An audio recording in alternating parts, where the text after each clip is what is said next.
We had a fish camp in Taku. We were there every summer from May until September. The way we lived was a complete subsistence lifestyle.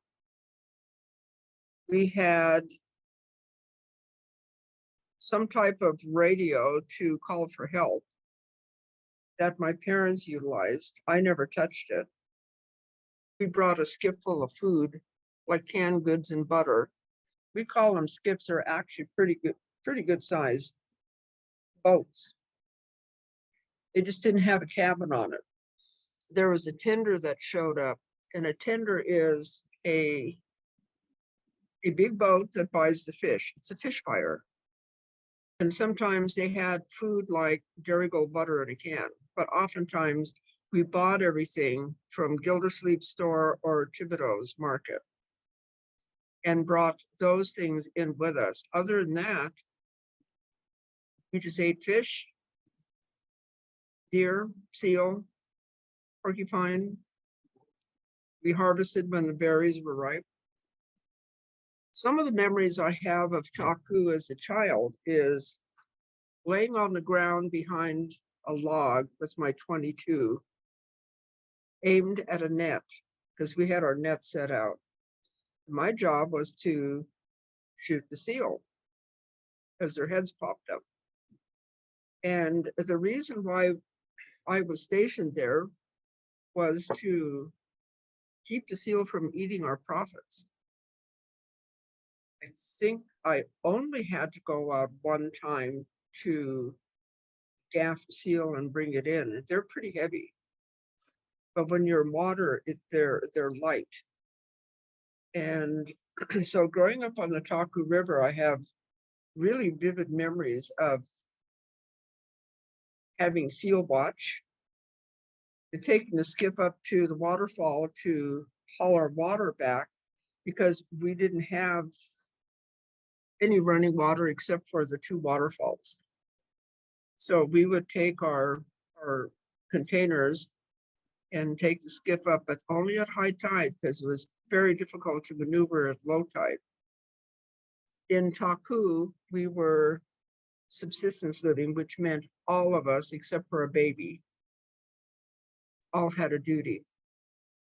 Gathering twigs, cones, for fire starter. We all had to know how to chop wood. We had to know how to use a gun and knives and mend a net. Taku Kwan at one time had many houses, Tlingit-style longhouses built depending on which part of the river they were. Ours was up beyond the Taku Lodge, up on the cliffs. Grandmother took my siblings and I, along with my parents, to show us where all of the longhouses were. It wasn't just one. It wasn't just for a family. It was for the clan. We never did see an active village in Taku, because at the turn of the century, Chief Nyatlahash brought the people to Juneau, specifically to Douglas Island.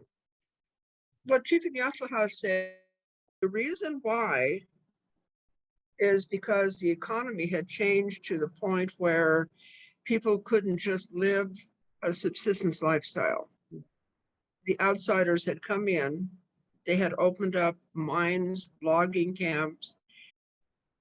So after contact, there was a lot of change in all of the Kwans, all of the villages. The clan leaders knew that there was a change coming and they had to shift their way of thinking and living. It was not an easy transition. The boat ride was from our house in Douglas in the village. And our boat was tied up very close to our house because our house was built on stilts. If you guys get to do a field trip to Sandy Beach, look at the very beginning of the ice rink. Okay, that was all village. And we had a huge garden up in Taku. We grew everything. And Dad had property on St. Anne's Avenue in Douglas, where he had a huge garden. He turned the entire lot into a garden. And I was an avid reader. I just read everything. Dad took Shakespeare along with us, Edgar Allan Poe. You know what is the scariest thing? Reading Edgar Allan Poe by firelight. Well, you know, we fished according to the tide. And you definitely don't want your boat out there and try to bring it in at low tide, because then you have to walk that far and then you have to slough through mud. And some of that mud is dangerous because it's quicksand. See, these are all things you know innately because you grow up with it. My younger brother was caught in quicksand in Douglas, Sandy Beach. My job was to watch my brother. He ran away. Uh-oh. I kept yelling for him to come back. Don't go there, because grandma said, you don't go there. It's bad. I heard him screaming because I saw him running and I was running after him to get him to bring him back. And he's screeching and throwing his arms around and looking as though he had to struggle even more. And I said, oh no. So I yelled for Mom and Dad because I could yell louder. They came running down. I said, he's in quicksand. I was holding on to him. By then, the quicksand was up to here. I kept telling him, don't move, don't move.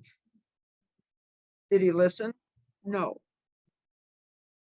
So the more he wiggled, because by then he's trapped, my dad found some boards and brought it down. They put it one on each side of him and they worked to extract him. He was extracted. Took him over to where the river was flowing from, and he lost his boots. Those were his favorite brand new boots. Couldn't get them back.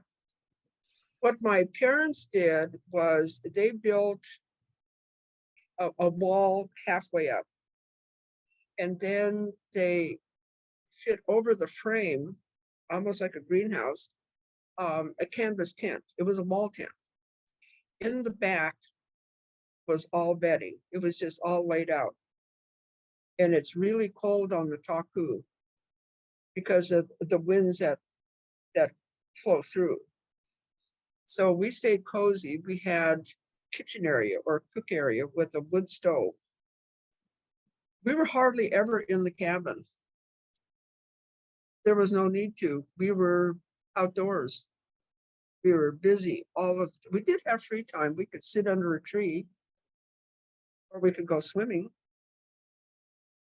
It was really cold, but we went swimming. So I think what I'd like for your students to take away as third graders, what I would like to see the students is just get out there, get to know the land and the water. That's all part of nature. And being part of nature is just breathing in all the goodness.